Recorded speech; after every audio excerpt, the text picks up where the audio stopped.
Hey guys, welcome back to the Artistic Recovery. I'm Josh, a recovery advocate on the Artistic Recovery team. Today, we're talking about if you have a pet, how can that make you a healthier person? So, do you have a pet? And if so, how has that helped you in your recovery journey? And if you don't have one, what would that mean for you today to actually go out and get a pet? So let's talk about it on today's episode. Let's get started. For me, having a pet makes me feel needed, happy, and healthy.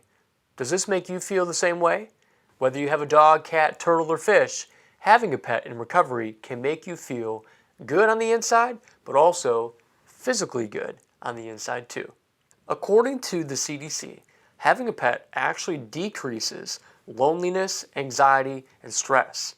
These are all things that we don't want in our recovery because who wants stress, right? But at the same time, having these things without a game plan, without something like a pet, or without something like a constructive hobby or interest outside of just pets, loneliness, depression, anxiety, and stress can all lead us to crave and become triggered and ultimately lose the path of recovery.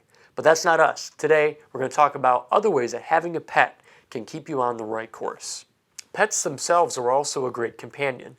They combat loneliness, depression.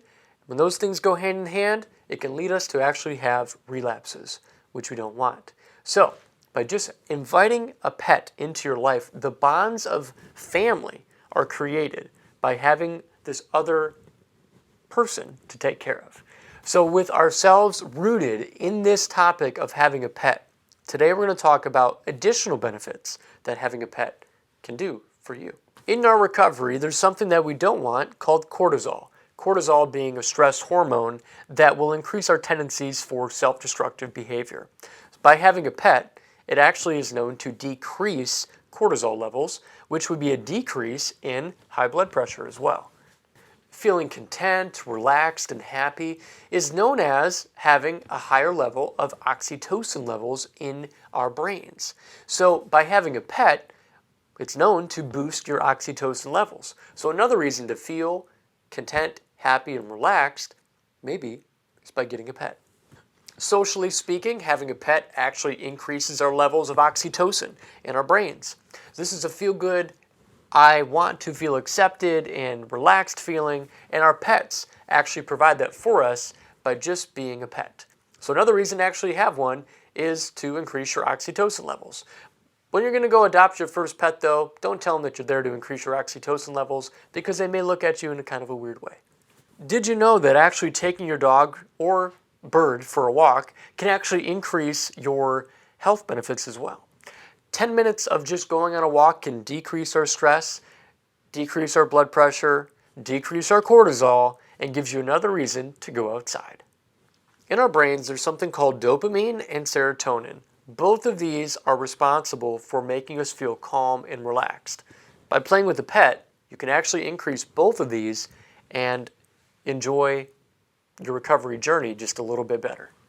Because of this, pet owners are known to have lower levels of triglyceride levels and cholesterol, which means a less prone likelihood of heart problems.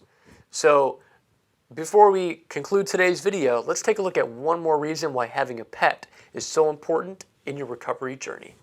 One study found that children that were around pets in a classroom environment that had ADHD showed greater focus when exposed to having an animal in the classroom versus not. So if anything today has made you think, I need a pet, or I need to go outside with my animal, let me encourage you and challenge you today to go visit your local pet adoption agency and find a pet that you can take home, that you can take care of, and watch it also take care of you.